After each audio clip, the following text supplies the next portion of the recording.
सभी को मेरा सादर नमस्कार। मैं संयोगिता जनपद मुरादाबाद से।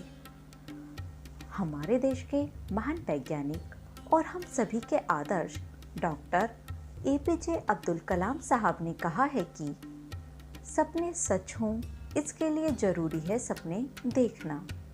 जी हाँ, सपने ही वो प्रेरक शक्ति हैं जो हमारे अंदर रात दिन मेहनत करने का जुनून पैदा करते हैं।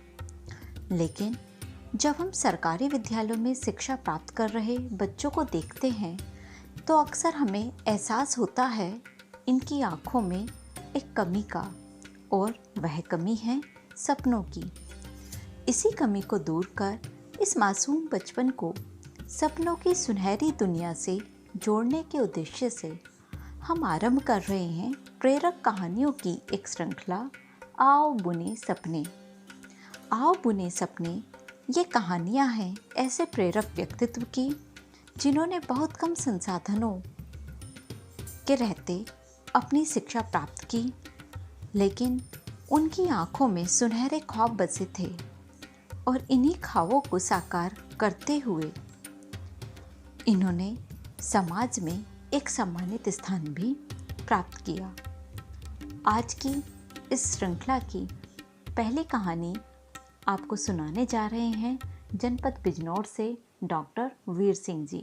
और मैं किसान परिवार से बिलोंग करता हूँ। मेरा गांव एक दूर दराज इलाके में होने की वजह से वहाँ कोई शिक्षा व्यवस्था थी नहीं, कोई स्कूल नहीं था।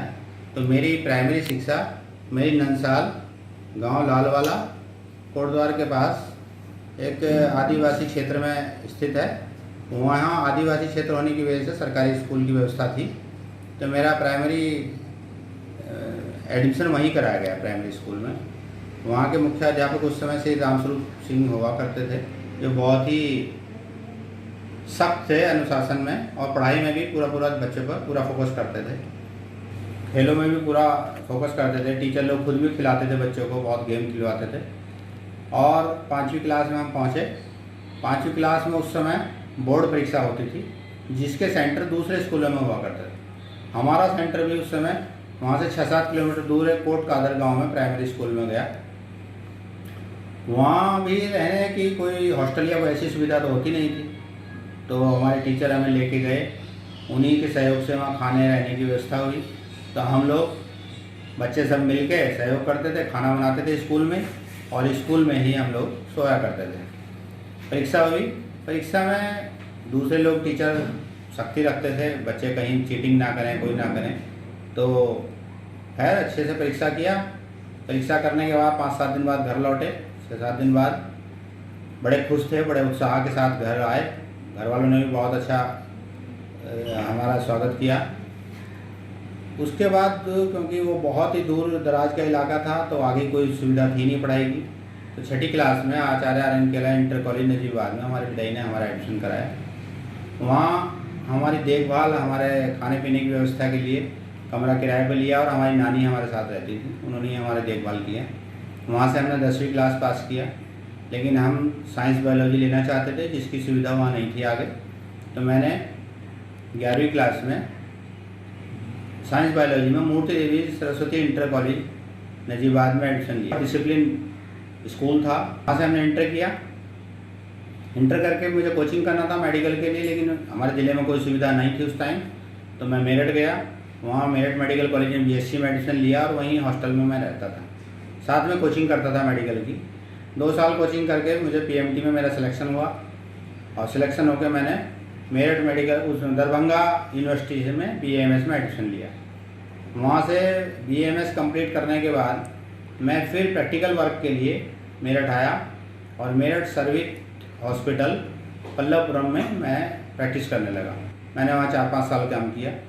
उसके बाद फिर गवर्नमेंट वैकेंसी निकली, तो मैं गवर्नमेंट जॉब में चला गया। तो मुझे बहुत मज़ा नहीं आता था वहाँ काम करने में, संतुष्टि नहीं मिलती थी। तो फिर द्वारिकेश में वैकेंसी निकली, द्वारिकेश शुगर इंडस्ट्रीज में मैंने यहाँ अप्लाई किया। अगर रहने की और अच्छी सब चीज़ों की बहुत बढ़िया सुविधाएं हैं यहाँ। मैंने यहाँ ज्वाइन कर लिया। फिर मेरा फैमिली भी मेरे साथ रहने लगी, और 2007 से लेके अब तक मैं एज ए चिकित्सा अधिकारी यहाँ द्वारिकेश में ही जॉब कर रहा हूँ। आजकल द्वारिकेश शुगर इंडस्ट्री अफजलगढ़ में मैं काम करता हूँ और यहीं मैं रहता हूँ। तो यहाँ काम करने का बहुत अच्छा एक्सपीरियंस रहा मुझे। पूर्ण संतुष्टि है मुझे अपने काम के साथ। काम करने में बहुत एंजॉय भी आता है और फ्रीडम भी है।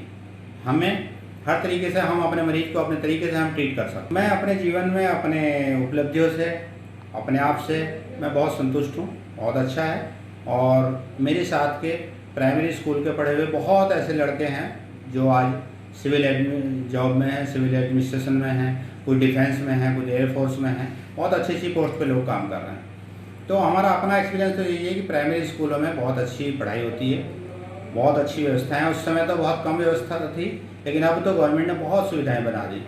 वहाँ खाना भी मिलता है, कपड़े भी मिलते हैं, किताबें मिलती हैं, बैठने के लिए फर्नीचर आ गया बहुत अच्छा।